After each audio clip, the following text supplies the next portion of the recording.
Começando mais um PodBan, o podcast dos bancários, que nessa temporada está falando de campanha salarial, campanha nacional dos bancários. Estou aqui com o Araldo Neto, né, nessa produção que é conjunta FETRAF, RS e Sindibancários. Tudo bem, Araldo? Tudo bem, Aline? Vamos para mais um episódio do PodBan, versão MesaCast, né? Aqui que a gente destrincha os assuntos com mais tempo para os nossos convidados poderem falar sobre as pautas importantes para a categoria bancária. A gente está aqui nessa edição com o Kleberson, presidente do Sintraf Floripa e região, e com o Luciano Fetzner, o presidente do Sindibancário de Porto Alegre e membro do Comando Nacional dos Bancários. Eles vão ilustrar para a gente o que está sendo debatido nas mesas. Lembrando que a campanha está funilando, né? Restam 15 dias para a database dos bancários e a gente quer entender em que pé está essa negociação. De imediato eu vou passar a bola aqui para o Kleberson. Kleberson que participou de 5 das 7 mesas até o momento. E ele tem propriedade para falar mais sobre como é que está, em que ponto está essa negociação lá em São Paulo. Seja muito bem-vindo, Kleberson. Obrigado, Aline, obrigado, Araldo. Por agradecer aqui o convite do Luciano, né? Muito embora tenha gerado uma pequena frustração inicial, né? Porque quando ele me perguntou, estava vindo a Porto Alegre participar do processo de negociação do Banrisul, perguntou se eu voltaria na quinta ou na sexta. Eu digo, volto na sexta. Pensei, vai me convidar para um churrasco? Não, convidou para trabalhar aqui depois do expediente, mas estamos aí, né? Então, sacanagem. Agradecer, brincadeiras à parte aí. Churrasco depois. O churrasco vai vir depois. Opa, ainda bem, né? Pelo menos isso. Não, mas vamos lá, pessoal. Falando do que foram as mesas, né? A gente já teve 7 rodadas, então é buscar fazer uma síntese do que foram essas 7 rodadas bem rapidamente. E iniciando pelos temas, né? Nós tivemos na primeira mesa de negociação o tema emprego. E o emprego foi um tema que apareceu como uma das grandes expectativas da categoria, né? A categoria apontou cerca de 70% como prioridade para essa campanha. Isso muito fruto do processo de reestruturação que a gente está acompanhando nos bancos, principalmente nos bancos privados, que tem sido mais acelerado com fechamento de agências e corte de postos de trabalho. Inclusive, temos bancos que têm adotado práticas que a gente tem contestado muito, que são práticas de terceirização ampla, geral e restrita, e isso tem trazido um prejuízo para a categoria. E a gente pretende sair dessa campanha avançando nessa questão do emprego, né? Termos mais garantias de tranquilidade para os trabalhadores do sistema financeiro de que não terão os seus postos de trabalho ceifados. E a gente não deixar esse processo que está em curso, principalmente no Banco Santander, inclusive destacando que nós estamos aqui fazendo essa gravação hoje no dia 15 de agosto, hoje foi um dia de luta. Exato. E o foco maior foi no Santander, porque o Santander é o banco que tem terceirizado trabalhadores, né, contratado através de subsidiárias, e esses trabalhadores têm muito menos direitos do que os bancários e eles não estão cobertos pela CCT. E a gente precisa fazer uma discussão com os bancos para reverter essa situação. Na segunda mesa, nós tivemos o debate sobre cláusulas sociais, e um assunto que tem um destaque muito grande nessa mesa de cláusulas sociais é a questão da jornada de 4 dias. Muitas vezes, quando a gente fala em jornada de 4 dias, a gente vai nas reuniões colocar esse debate com os colegas, porque isso é uma reivindicação nova da categoria bancária, né, que apareceu na campanha anterior e a gente está reforçando agora, mas ela já aparece como uma das prioridades para a categoria. E a gente tem dados que apontam que as empresas que utilizaram desta sistemática tiveram uma melhoria significativa no desempenho dos seus trabalhadores, seja desempenho até relacionado a questões de saúde, né, porque houve uma redução substancial no número de adoecimentos e afastamentos em virtude de doenças ocupacionais, e também teve até um aumento de produtividade, né? Então é um debate que, apesar de ser novo, a gente já tem alguns estudos apontando essas melhorias e a gente trouxe essa discussão junto à FENABAN e a gente tem a expectativa de avançar durante a campanha nesta pauta. Muito embora para muitos pareça utópica inicialmente, né? Porque você já olha, boa parte dos trabalhadores trabalham aí jornadas de 6 dias por semana, alguns até 7, revezando aqui e ali, enfim, e nós estarmos falando em uma jornada de 5 dias, reduzir para 4 parece utópico, mas o trabalho bancário ele tem adoecido muito, a gente tem percebido isso através dos números até apontados pelo próprio INSS, né? Nós temos hoje registrados na CLT, cerca de 1% dos registros CLT são bancários, sendo que os afastamentos de doença psicossomática chegam a 24%. Então, a categoria está tendo um adoecimento mental muito acima da média de outros trabalhadores, e isso muito em virtude da jornada exaustiva, aí, que embora muitas vezes aparentemente menor que outros trabalhadores, mas ela gera um desgaste emocional muito grande.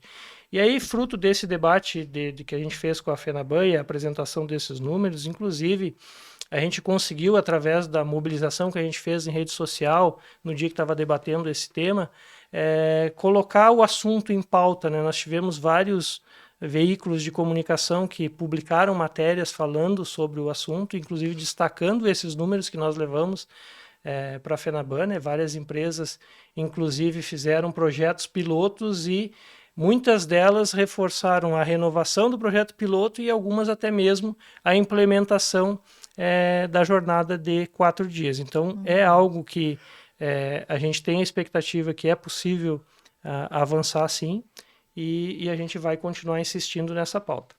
Na sequência, nós tivemos um debate sobre igualdade de oportunidades, né, que eu acho que é um tema importante. A gente tem, inclusive, legislação tratando sobre isso, né? E um dado que chamou atenção na pesquisa que a gente fez junto à categoria, que esse é um elemento apontado como prioridade número 1 para as mulheres. Sim. E para os homens ela está lá como uma das prioridades, mas não tão destacada quanto para as mulheres. Então isso demonstra que, de certa forma, há realmente a impressão, principalmente das mulheres, de que há distorções em relação a isso. Talvez os homens não estejam percebendo, até porque, de certa forma, estão sendo beneficiados pelo sistema. Então acho que é importante a gente bater nessa tecla, porque nos dias atuais, né, é inadmissível que a gente ainda tenha esse problema, ainda mais num sistema organizado como é o sistema financeiro. Eu acho que a gente tem condição, sim, de corrigir isso, até porque hoje não trata-se nem da questão de acordo, convenção, é uma questão legal. A gente tem legislação tratando disso e a gente tem que exigir que os bancos cumpram essa legislação. Na sequência, nós tivemos uma discussão também tratando sobre a questão de PCDs, né, que é um debate importante, porque também há uma legislação que exige uma contratação mínima de PCDs e a gente tem observado que alguns bancos não estão cumprindo isso, né? Então, na média, no sistema financeiro, está bem aquém dos 4% que é a exigência legal. E a gente precisa avançar em relação a isso. E também no debate de PCDs, a gente ressalta a questão da igualdade de oportunidades para estes. Sim. Porque se hoje nós temos no sistema financeiro um percentual aquém do desejado de contratações, é muito pior quando a gente vê funções de liderança, porque se nós temos hoje cerca de 2,3% da categoria PCDs, esse número mal ultrapassa 1% de trabalhadores exercendo cargos de liderança, o que demonstra que há também aí um espaço para avançar na questão de igualdade de oportunidades, porque estes estão sendo preteridos em relação a processos de ascensão na carreira, né? Uhum.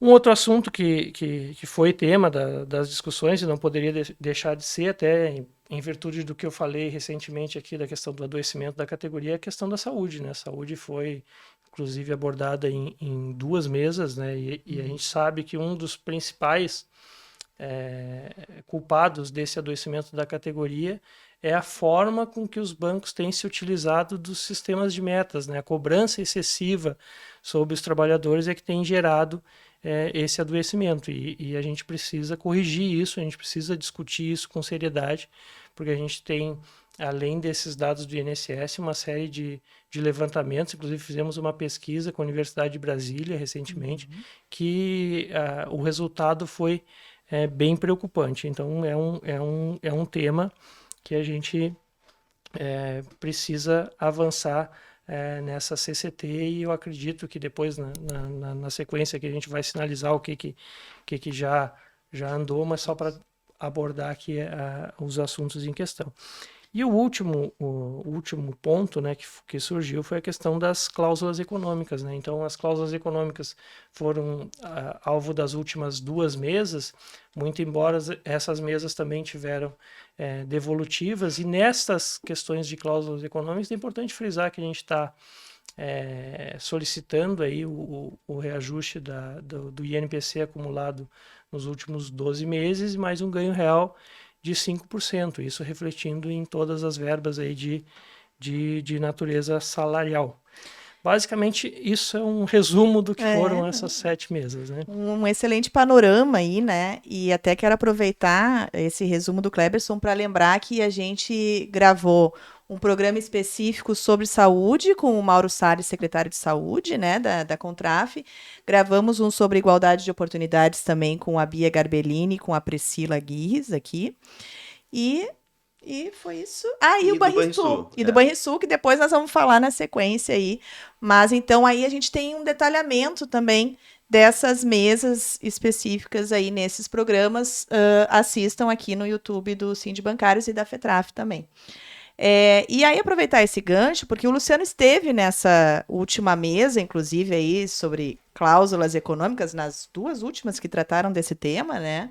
E esses reajustes aí não são nada absurdos, o reajuste que os bancários estão pedindo, inclusive tem dados aqui do Diese, o Diese fez uma pesquisa, analisou aí 6.728 reajustes, né, de categorias do país, e 86,1% dessas foram maiores que o INPC, e o ganho real médio foi de 1,59%. Luciano, e aí? Vai dar para... Será que os bancos vão conceder esse reajuste que está sendo solicitado, aí, que está sendo pedido pelo comando? Então, gente, obrigado aí pela oportunidade de estar aqui conversando mais uma vez, em especial eu e o Cleberson saindo lá da negociação com o Banrisul, né? Já emendamos para falar da Nacional.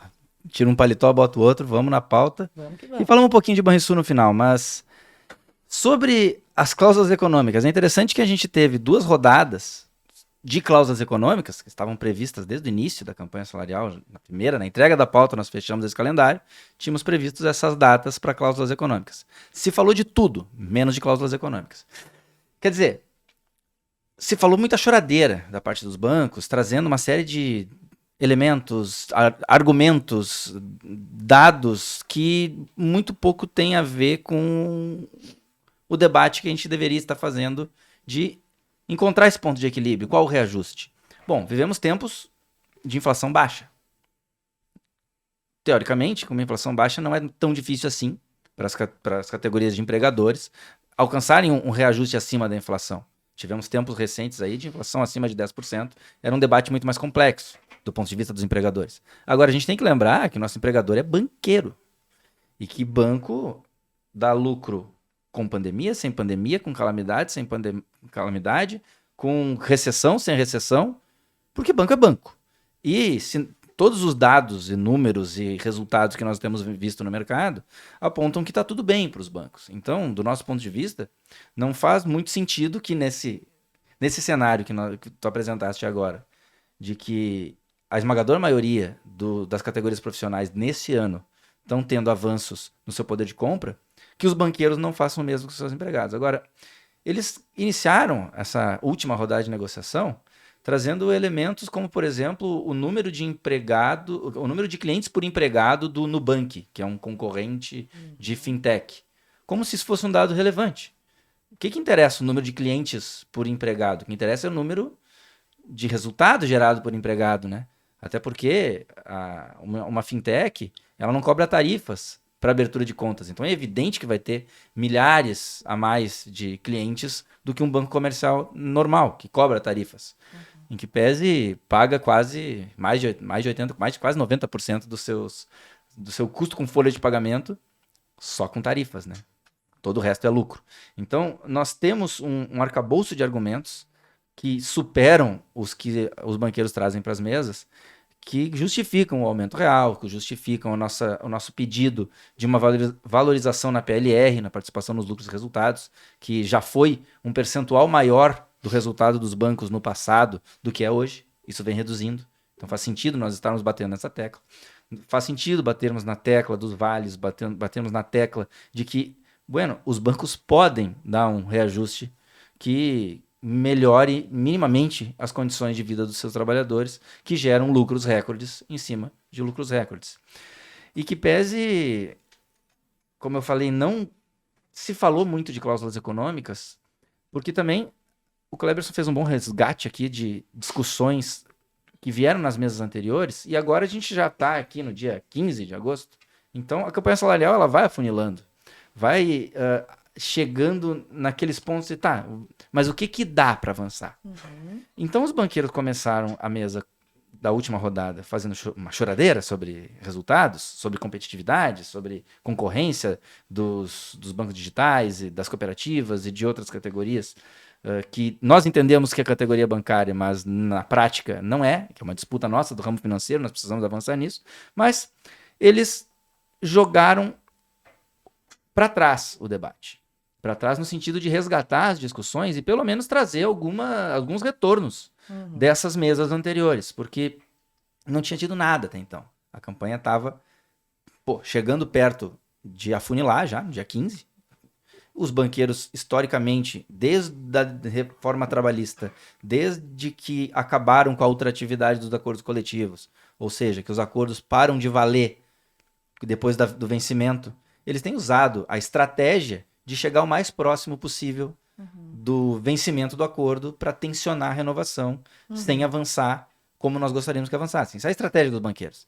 Então, eles empurraram com a barriga para a semana seguinte, começando dizendo que não, nós estamos fechando, já concluindo a elaboração de uma proposta global para apresentar para vocês, mas enquanto ainda não temos, veja bem, nós temos retornos aqui, por exemplo, na questão das mulheres. Não em tudo que vocês querem, mas nós compreendemos que os bancos realmente têm uma disparidade de salários, realmente tem uma disparidade de oportunidades, podemos criar programas para avançar em relação a isso, propomos inclusive cursos de formação para mulheres, principalmente na área de tecnologias, de TI, algumas iniciativas eles trouxeram para a mesa, atendendo pedidos de que haja uma ampliação de oportunidades em busca dessa equalização, que de fato existe, de fato entram mais mulheres do que homens nas instituições financeiras, mas saem bem mais mulheres do que homens também das instituições financeiras.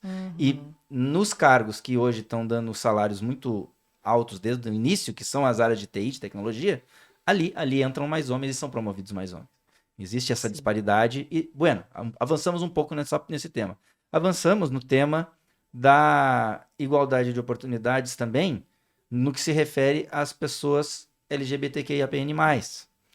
E no enfrentamento às desigualdades dentro das instituições, porque os bancos nos últimos tempos têm de fato admitido mais e mais pessoas trans, pessoas com identidade de gênero diferenciadas, mas o preconceito é muito grande, o sofrimento é muito grande, inclusive entre bancários, não só o institucional, mas sim, isso é um problema da sociedade, e como problema da sociedade está colocado na categoria. E os bancos sinalizaram dessa vez com reconhecerem a questão das identidades de gênero, das pessoas, como elas se auto-identificam como gênero, reconhecer em acordo, isso é importante para conscientização de toda a sociedade, a empresa reconhecer isso e isso estar em acordo coletivo. Sinalizaram também trazer para o acordo, inclusive, a regulação da utilização dos banheiros, da questão de que a pessoa que se identifica com determinado gênero tem o direito de não sofrer perseguições e não ser impedida de utilizar o banheiro que ela entende ser o certo, o que é o mínimo, mas infelizmente a sociedade ainda não entende assim. São temas que são muito caros, estão na nossa pauta, são um pedaço, da nossa pauta. Os bancos trouxeram no tema das calamidades e enfrentamento a mudanças climáticas a aceitarem até que tenha comitês de crise estabelecidos automaticamente, em todo caso de calamidade, porque isso foi até uma dificuldade nossa aqui no Banrisul. Teve um comitê nacional de crise, mas não teve uma negociação que avançou muito, outros bancos avançaram mais, ficou aqui, mas vai ter, não vai ter? Não, vai para o acordo nacional que aconteceu algo, estabelece-se um comitê de crise, e isso é importante para a gente conseguir atender caso a caso. Se estabeleceu alguns padrões, por exemplo, eles mesmos colocando que, não, em caso de qualquer coisa, ter por default, utilizar o estrangeirismo.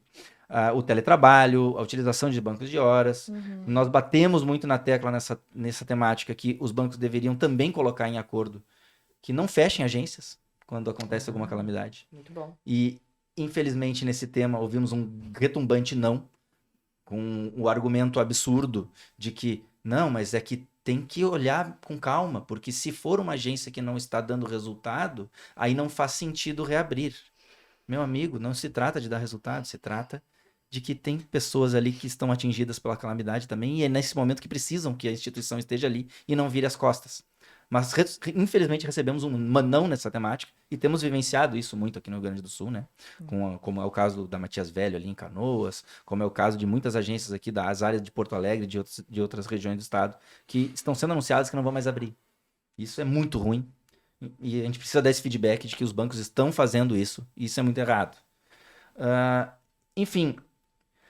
Eu acho interessante que essa questão da calamidade, né, tá muito presente ainda para nós aqui do Rio Grande do Sul, ela está sendo trazida nessa mesa nacional, né?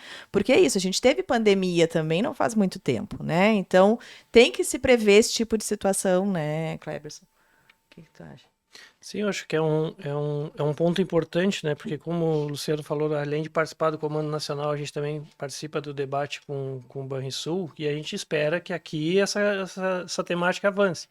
Nacionalmente, a gente identifica um pouco mais de dificuldade da compreensão disso, até porque os bancos que compõem a mesa geral, eles talvez não tenham sentido tão atingidos pela enchente, porque qual é o impacto no resultado do Itaú, do Bradesco, do Santander, até mesmo BB e Caixa, na atuação aqui no Rio Grande do Sul? É pequeno considerado o resultado exorbitante que eles têm, né?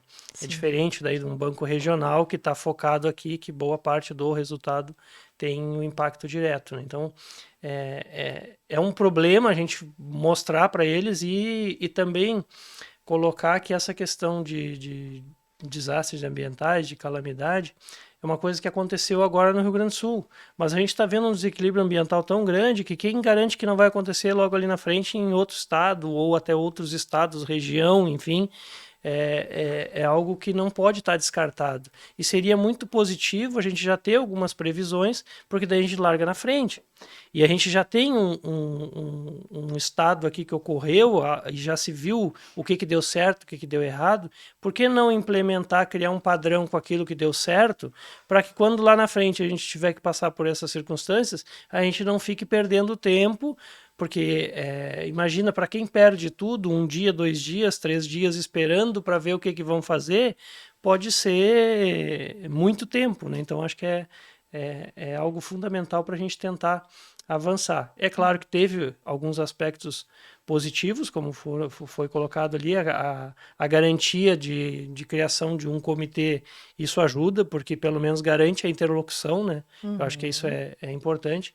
Mas é claro que a gente também tem como tarefa, né, do próprio movimento sindical, saindo desse processo de negociação, com essas garantias em relação a essa questão, é manter o foco nisso e ter muito claro para nós aquilo que deu certo, para a gente não perder o histórico disso. Acho que a gente tem muito que aprender com essas situações, né? É claro que a gente não torce para acontecer de novo, tomara que a gente não passe por isso, tomara que o Rio Grande do Sul não passe por isso, tomara que nenhuma outra região venha a passar, mas a gente não pode começar do zero caso isso venha a acontecer novamente. Com certeza. Não, e, inclusive, é importante destacar que o termo enfrentamento à crise climática entrar para a redação do acordo também é importante, porque reconhece a existência de uma crise que vai ser permanente. A gente vai passar o resto da nossa existência aqui, ao menos que a gente consiga virar o mundo de cabeça para baixo em relação a isso, né? Não sei se ainda dá tempo, mas podemos tentar. Interessante trazer aqui que vocês falaram que o Cleberson conseguiu participar de 5 das 7 mesas, né? Porque nós temos uma mesa nacional rotativa, o comando é muito maior do que os membros que participam da mesa, e todo mundo participa um pouquinho. Eu não consegui participar tanto assim, porque justamente no mês de julho estava totalmente viabilizado ainda aqui o aeroporto de Porto Alegre. A nossa companheira Bia Garbellini participou, que representando Porto Alegre aqui, está né? Em São Paulo porque agora. está em São Paulo, ela é a nossa diretora de Juventude e Gênero aqui, e diretora de Juventude de São Paulo já estava lá. Participou, contribuiu, e eu comecei a participar nas últimas. Reflexo da crise climática. E para avançar aqui e fechar esse meu relato também da última mesa, eu deixei por último um tema muito sensível, que é a questão da saúde do trabalhador e trabalhadora bancária. O Leberson mencionou os números absurdos que o INSS apresenta. Os banqueiros vêm para a mesa com a desfaçatez de questionar os números do INSS, argumentando uma possível distorção causada, hipoteticamente, pelo fato dos bancários e bancárias serem mais organizados em seus sindicatos. Então, na verdade, é porque os bancários relatam mais, não é porque adoecem mais. A gente tem que ouvir esse tipo de coisa, né, cara? Só que na temática acaba virando piada. Mas na temática da saúde, é muito importante destacar que a gente conseguiu avançar na narrativa. E talvez isso seja tão ou mais importante do que algumas outras questões. Porque os bancos nunca reconheceram o termo assédio moral. Não, assédio moral, isso é mediação de conflitos no local de trabalho, como se fosse uma relação horizontal entre capital e trabalho. Ela não é um conflito, é uma opressão, é um assédio. Então, os bancos aceitarem colocar no acordo a lógica de assédio moral e sexual, repudiando e criando ferramentas para combate e conscientização de que isso tem que acabar, isso é um grande avanço. Isso é realmente um grande avanço, uma discussão histórica da nossa categoria. Então, criar mecanismos de apuração com prazo, com confidencialidade, com anonimato e com participação do movimento sindical em apuração de assédio moral e também, um segundo elemento, avançar na pauta da saúde para discutir saúde mental e bem-estar, entrando isso com esta terminologia na convenção coletiva, também é um grande avanço. Porque, igualmente, a questão do assédio moral, a questão da saúde mental, do adoecimento psíquico, é algo que também os bancos vivem tentando negar, dizendo que não há nexo causal, que não há vinculação do trabalho com o adoecimento psíquico. Cai na questão da INSS. Como assim tem números gigantescos desses? Tem números violentissimamente inaceitáveis de suicídio em bancários. Essa disparidade causa um nexo. Então, os bancos admitirem que esse debate tem que ser feito a essa luz de que sim, existe esse nexo e que a gente precisa tratar a origem, a meta abusiva, o assédio moral, o adoecimento causado pelo trabalho, para que o trabalho não adoeça, para que a pessoa tenha qualidade de vida até o final do seu período laboral, para poder curtir a vida para além da empresa, isso é uma vitória excepcional de nós, bancários e bancárias do Brasil, no tema saúde, porque é a coisa mais importante da nossa vida, né? A nossa saúde. Com certeza. Lembra que quando o Mauro esteve aqui, ele falou que os bancos eram negacionistas e que não aceitavam isso, né? E, enfim, isso entrar agora realmente na CCT vai ser um grande avanço. É muito importante. Eu gostaria de trazer um ponto, já que vocês estão conversando cara a cara com os banqueiros, né? Um ponto que é da pauta dos bancários, que é a luta pela redução da taxa de juros, né? Que trava toda a economia. Tu bem falou que o Luciano falou que os bancos ganham com juros lá em cima, lá embaixo, ganham de qualquer forma, graças ao esforço dos bancários e das bancárias, né? Como é que eu não sei se esse ponto já entrou na mesa de negociação, e o que os bancos acham da atual taxa de juros? Os bancos, eles fazem a festa com a taxa de juros alta, né? Porque fica mais fácil de ganhar dinheiro. Quem tem dinheiro ganha mais dinheiro com os juros altos. Essa é a grande crítica que nós temos ao presidente do Banco Central, que joga os juros lá em cima, alimentando uma lógica de especulação, de rentismo, que serve aos interesses dos super ricos e do capital financeiro do capital internacional. O trabalhador e a trabalhadora sofrem tanto na produção quanto na ponta, porque o empregado ele tem menos acesso a crédito, o crédito é caro, então não consegue financiar uma casa, não consegue financiar imóveis, enfim, não consegue financiar nada, porque é muito caro financiar. E o empresário, que não é o multimilionário, o empresário, o gerador de emprego, né, que é a massa da sociedade, também não consegue crédito barato para investir, também não consegue potencializar o seu negócio e gerar emprego. Perde todo mundo na sociedade. Os banqueiros estão dando risada. Ao invés de ter que correr atrás da máquina para aplicar, para fazer o dinheiro girar no comércio, na sociedade, compra título público do governo, deixa lá parado e olelê. O que sobrar, a gente vai lá e e tenta ganhar dinheiro também na ponta através do esforço dos trabalhadores. É por aí, né, Cleber? Esse exemplo do Luciano até foi importante, porque esse exemplo final agora, né, de ganhar dinheiro com título público, nós tivemos uma mesa que nós estávamos tratando do tema emprego, né? E a gente estava batendo na questão desse processo de reestruturação, fechamento de agências, enfim. E o Adalto estava com aquela tese dele de que com uma ROI de 14%, né, o retorno dos bancos em torno de 14%, os bancos tinham que tomar muito cuidado relacionando todo o risco que tem através do processo que envolve manter uma agência bancária. E aí ele justificando aquelas agências com menor rentabilidade, o fechamento delas através do fato de que naquele dia em específico que a gente estava naquela mesa, o Tesouro Direto estava pagando 12,24. E aí ele disse, com um retorno de 14, como é que eu vou ter uma agência que está dando prejuízo se eu posso ganhar dinheiro com 12,24? Essa taxa atrapalha esse processo, ele colocou. Até naquele dia, eu acho que a Juvândia teve uma sacada muito boa, porque ela devolveu na hora que nós estávamos fazendo o debate com a sociedade, fazendo atos contra a alta taxa de juros praticada no país. E a Juvândia disse, então nós vamos ter o apoio da FENABAN assinando a nossa nota aqui, criticando essa alta taxa de juros, porque tu acabou de dizer agora que tu concorda com a nossa tese. É importante a gente ter o apoio da FENABAN, porque eu acho que dessa forma a gente consegue, de fato, pressionar o Banco Central, pressionar o Campos Neto a trabalhar na lógica de reduzir a taxa de juros, né? Então é bem isso que o Luciano falou. Eles ganham em todos os cenários, mas obviamente que com esse cenário de taxa alta, eles ganham dormindo, como diz, né? Não precisa fazer nada para ganhar. É isso aí. Contemplado? Contemplado. Eu Gostaria de saber o que os banqueiros pensam sobre isso. Então, os Mas- banqueiros só querem ganhar dinheiro, né? É lucro, é isso. O problema é que Mas trava toda a economia, né? E toda a sim, população que depende de financiamento sofre, né? eu então que tô no Serasa, meu querido, É complicado. não vou sair nunca mais. Enfim. Vamos avançar. Vamos avançar. Vamos falar de Banrisul. Banrisul. Vamos falar de Banrisul, porque assim, a gente já tá no adiantado da hora, Diego. 10 minutos. Então vamos lá. 10 minutos pra gente falar de Banrisul. Hoje a gente teve mesa, né? E tivemos também dia de usar preto. Estamos aqui com o nosso... O Araldo não botou preto hoje, Araldo. 20 cinza. É uma paleta de preto. É o novo preto. É o novo preto. E então foi dia de preto. Tivemos uma grande mobilização dos colegas nas agências bancárias, aí nas agências do Banrisul, colegas lá da DG também, e enfim. E como é que foi essa mesa hoje? Conseguimos avançar em alguma coisa? A chamada da matéria é um passo para frente e 2 para trás, né? Gostaria que tu explicasse isso pra gente, Cleberson.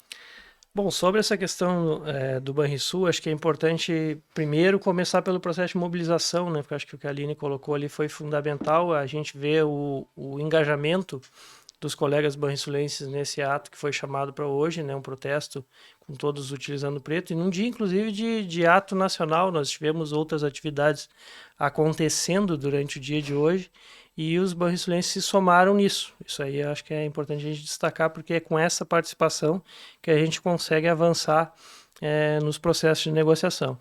É claro que essa deixa aí de um passo para frente, 2 para trás, é muito no sentido do que o banco estava tentando nos impor, né? Porque nós sentamos na mesa hoje com a expectativa de ter retornos positivos em relação às pautas que nós já tínhamos apresentado nas mesas anteriores, e de certa forma até algumas devolutivas foram positivas, como nós tivemos a garantia por parte do banco de que vai emitir comunicado para aquele colega que estiver afastado, aguardando perícia do INSS, para que ele não fique no limbo sem recebimento de benefício. Esse é um benefício previsto na CCT, mas que muito colega às vezes não sabe. Ele fica sem receber, sem sabendo que ele tem o direito de ter essa antecipação e fazer a devolução depois quando ele passar a receber do INSS. Esse é um ponto positivo. Tivemos também uma outra sinalização, que é uma reivindicação histórica aí dos banrisulenses, que é o pagamento do Vale Transporte em dinheiro, né? Acho que isso é importante também, porque daí viabiliza o deslocamento de outras formas, a pessoa não fica presa a um único meio, né? E às vezes tem determinados locais que a pessoa mora, não tem um horário de ônibus adequado, a pessoa tem que fazer o deslocamento através de outro meio de transporte, às vezes até mesmo de veículo próprio, e ele não tem reembolso disso. A partir do momento que o pagamento se der em dinheiro, pelo menos parte disso pode ser compensado aí através dessa questão. Mas claro que agora, falando um pouco dos passos para trás, né, o banco tentou trazer alguns elementos para a discussão que, de certa forma, representariam alguns retrocessos à nossa CT, né? Porque nós tivemos, há cerca de 2 negociações atrás, um debate tratando da questão dos caixas, né? Que é a garantia de que aquele caixa que fosse retirado da função, ele permanecesse recebendo por mais 9 meses e fosse colocado para fazer treinamentos, enfim. O banco veio apresentar hoje uma proposta de reduzir esse prazo, né? E nós rechaçamos isso de pronto, não colocamos isso como possível de negociação, até porque o impacto financeiro disso para o banco é mínimo. Agora, para o trabalhador lá na ponta que for impactado por uma medida dessas, é um impacto que pode significar, inclusive, um momento de dificuldade financeira para que ele não consiga depois manter as suas contas em dia, né? Então, é uma preocupação que a gente tem de fazer a discussão da renovação do nosso ACT sempre visando melhorar ele, não retroceder em medidas que a gente já tinha. Então, acho que é um ponto que é importante a gente destacar que foi de pronto já rechaçado. Um elemento que a gente está tentando avançar e a gente tem a expectativa, obviamente a gente precisa construir também um processo de mobilização para que tenha uma pressão maior sobre o banco, é a questão dos operadores de negócios, né? Que desde da mudança da metodologia de pagamento de remunerações variáveis do banco, foi um setor do banco que se sentiu prejudicado. Em virtude não só do valor nominal, porque isso pode ser até questionável de acordo com cada caso, não é tão assim garantido aquele impacto que muitos acabam acreditando, mas a gente sabe que foi um impacto principalmente na questão da perda de uma remuneração mensal. Eles recebiam uma remuneração variável que tinha um caráter mensal. E a partir do momento da implementação da PPR, esses valores foram percebidos apenas em uma única parcela. Então, qual é o debate que a gente faz para corrigir essa distorção? É ampliar a gratificação desses operadores, porque a gratificação da função ela é paga mensalmente. Então, se existe uma forma de corrigir, reajustando essa verba fixa, que é a verba do operador de negócio. Acho que esse é um ponto que a gente vai seguir insistindo junto ao banco. A resposta que veio na mesa de hoje não foi satisfatória, o banco não trouxe nenhum elemento para construir um avanço nesse ponto, mas a gente vai seguir insistindo. E a próxima mesa é dia 22, né, Luciano? Que inclusive é dia também de caminhada, de mobilização, né? E na mesma linha da FENABAN, né? As cláusulas econômicas estão passando ao largo do processo de negociação. E nós temos batido muito na tecla que queremos discutir direitos na mesa e avanços, nada de retrocessos. Porque é pauta nossa, por exemplo, o reconhecimento, ainda voltando na pauta dos caixas, o reconhecimento do caixa como caixa. Abriu caixa, caixa é. Essa história de caixa eventual, isso é uma sacanagem com o trabalhador que está naquela função, à medida de que quando uma pessoa não tem a habitualidade diária de abrir o caixa e de fazer o processo ali de contagem de dinheiro, pagamento de contas, o risco dela se torna maior de cometer um erro. E aí faz pouco sentido que tenha o eventual recebendo proporcional. Quer dizer, se a pessoa abre o caixa uma vez no mês, ela vai receber o proporcional aquele um dia. Mas o risco dela errar e ter que pagar uma diferença de um erro gigantesco é muito maior. Aí ela não vai ter a compensação para isso. Então, não quero. Eu me nego, tá ligado? E os bancos não. Eles vêm com o outro lado. Eles querem que a gente reconheça em acordo a existência do caixa eventual. Coisa que a gente tem ganho até na justiça. São questões que é para discutir na justiça. Aliás, questões judiciais é para discutir na justiça. Não na mesa de negociação da campanha salarial. A gente está aqui para discutir direitos, para discutir avanços, e tá truncado. Por isso que o Cleberson fala nessa coisa de a gente dá um passo à frente, teve uma mesa bacana na semana passada, agora nessa segunda a coisa não foi tão bem assim. Porque o banco, ele também trouxe algumas frustrações para nós nessa mesa de hoje, né, Cleberson? A gente está lá tentando avançar, por exemplo, em pautas que são de qualidade de vida. Nós temos há horas criticado o fato de que o Banrisul, nas últimas gestões, tem enxergado uma série de programas de qualidade de vida como custo. E não é custo, é investimento. O Banrisul tinha o Banrifitness até não muito tempo atrás, eventos sobre a importância da qualidade de vida do trabalhador. O Banrisul já teve o maior grupo de corrida dos runners, com muito investimento, e foi reduzindo esse investimento ao longo dos últimos tempos. O Banrisul investia no clube esportivo do Banrisul, parou de investir. Quer dizer, o banco investe muito pouco em qualidade de vida, e isso eles têm que entender que é investimento, porque por outro lado, os banqueiros em geral vêm para a mesa depois, mas aqui os empregados estão desmotivados e tal. Por isso que a gente tem que cobrar as metas com mais força. E é um ciclo vicioso que, ao invés de tu entregar qualidade de vida para as pessoas e entregar uma meta execuível para a pessoa ficar motivada e entregar o resultado para a empresa, não é bom para a empresa. A gente está tentando convencer eles disso. Cara, dá qualidade de vida, dá uma meta execuível, a pessoa vai executar a meta, vai atingir o resultado e vai estar bem no outro dia para tentar de novo. Senão, não vai estar. Vai perder força de trabalho. Quer dizer, esse é um debate que está truncado. A gente espera que o Banrisul encontre sensibilidade em relação a dar qualidade de vida para os trabalhadores. Dialoga com a pauta da saúde, que, claro, está sendo discutida nacionalmente, mas no Banrisul a gente tem cobrado muito isso, que pelo menos se resgate uma cultura que se tinha no passado não muito remoto, de se investir em qualidade de vida. E o Banrisul trouxe para nós também, nessa rodada, uma proposta deles para a renovação futura do acordo de PPR. Eles botaram na mesa, tá aqui uma proposta nossa, elaboramos, avaliem e vamos sentar para negociar. Nós Isso vai ser uma outra mesa, né? Uma outra mesa. Nós temos insistido que esse tema da renovação da PPR não tem que ficar separado, pode andar concomitante, a gente entende que os colegas estão querendo saber como é que vai ficar isso. E, assim, a gente nem bateu o olho nisso ainda, mas a gente espera que todo o acúmulo do debate que nós tivemos nas mesas sobre metas no ano passado, e que fatalmente se debate mecanismos do programa próprio da PPR, né, tenham aparecido nessa proposta do banco. Porque na hora que a gente sentar para negociar isso, a gente vai exigir que questões como semestralização, questões como metas negativas e outros pontos sensíveis que não fazem nem sentido no programa próprio do Banrisul sejam corrigidos para que a gente possa renovar. Até porque é um programa novo, nós fizemos acordos anuais e o banco topou não entrar nessa lógica do bianual por ser uma coisa nova. Então, a cada ano, a ideia é ir melhorando e trazer justiça, trazer equilíbrio, trazer um programa de resultados, de distribuição de resultados que seja coerente, né, com a realidade do Banrisul. Eu acho que é importante a gente insistir que nós temos aí agora até o dia 31, que é a data base, né?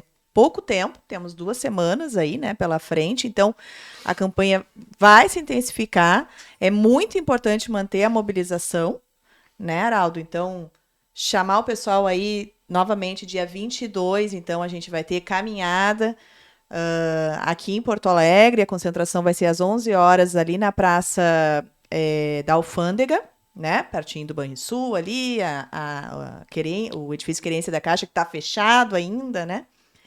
E como é importante, então, a gente ir acompanhando também aqui pelo Podban, né? Para deixar todo mundo informado aí dessa campanha. Exatamente. A gente sabe que os bancários começam a ficar tensos agora nessa reta final da campanha salarial, mas mais do que nunca é acompanhar as redes sociais da FETRAF, do Sindibancários de Porto Alegre, para ficar por dentro de tudo que está acontecendo, né? O Luciano e o Cleberson trouxeram uma boa visualização, assim, o cenário geral do que está acontecendo nessa campanha, mas os bancários devem acompanhar durante a semana as redes da FETRAF e do Sindibancários aí para ficar a par, e qualquer novidade a gente vai informando por lá, né? Acho que é isso. Vocês têm mais algum último recado? Eu acho que dentro da lógica da mobilização, né, a gente percebeu, principalmente após a pandemia, da força que a gente pode ter através das redes sociais. Então, mais do que acompanhar o sindicato, a federação, enfim, é importante o bancário interagir, né, compartilhar, curtir, ficar ligado no tema que a gente está abordando na semana, comentar sobre esse tema, porque com isso a gente consegue fomentar o debate na sociedade. Um exemplo que eu coloquei lá atrás, quando iniciei a fala aqui, quando a gente discutiu lá em cláusulas sociais a jornada de 4 dias, nós tínhamos um tuitaço, que é x-aço agora, né, porque não existe mais Twitter, mas a gente tinha uma mobilização prevista para acontecer na plataforma X com a hashtag Juntos pela Jornada de 4 dias. E nesse dia, graças ao grande número de interações e publicações tratando desse tema, o assunto foi pautado em grandes portais. A gente viu portais produzindo matérias, falando sobre o assunto, mencionando empresas que aplicaram essa metodologia. Então isso reforça a importância de não só acompanhar, mas também interagir. Interagir comentando, curtindo, compartilhando. Isso ajuda a divulgar as ações que a gente está fazendo e também ajuda muito a fazer com que o processo de mobilização amplie. Então, pressionar também, a pressionar né, também. Então, casado a isso, é óbvio que a gente não vai dizer, vamos fazer só a mobilização na rede social. Tem que ter atividade de rua. E a atividade de rua, quando é divulgada na rede social, ela precisa ter engajamento para que ela tenha uma amplitude maior, uma visibilidade. Então, a gente precisa do bancário participando ativamente disso. A gente publica, faz a ação, faz a atividade, divulga e o bancário é o agente de propagação disso, né? Então, acho que é importante o pessoal se manter atento nessa questão. Isso é fundamental, né? Aí é aquilo, na mesma linha do Kleberson. A sociedade vai se modernizando, as tecnologias vão avançando, as relações de capital-trabalho vão mudando, e as nossas estratégias enquanto trabalhadores e trabalhadoras para pressionar os nossos empregadores por direitos, salário e condições de trabalho, tem que se modernizar também, tem que acompanhar isso. Então, nós, repito, temos que continuar nas ruas. Isso é muito importante. A tecnologia não substitui a ação direta, a ação prática, o ato, a atividade, o chamar a atenção. Mas ele complementa. A gente pode chamar a atenção em tuitaços. A gente deve chamar a atenção nas redes sociais. A gente deve pautar a grande mídia sobre os problemas na saúde, na segurança, nas condições de trabalho e no atendimento aos clientes que as instituições financeiras, infelizmente, apresentam. Porque tem uma coisa na governança corporativa que é caríssima para os bancos, que é o risco de imagem. Deus o livre está falando mal da instituição X ou Y. Por quê? Porque isso impacta no resultado. Impacta muito no resultado deles. Então, nós pressionarmos, incomodarmos, faz muita diferença. Eles têm que gastar milhões em marketing depois para recuperar a imagem desgastada. Banqueiro, gasta com o empregado. É ele que dá teu lucro. Esse é o recado. Ótimo, é isso aí. Esse é o recado, então. Esse foi o PodBan, versão MesaCast.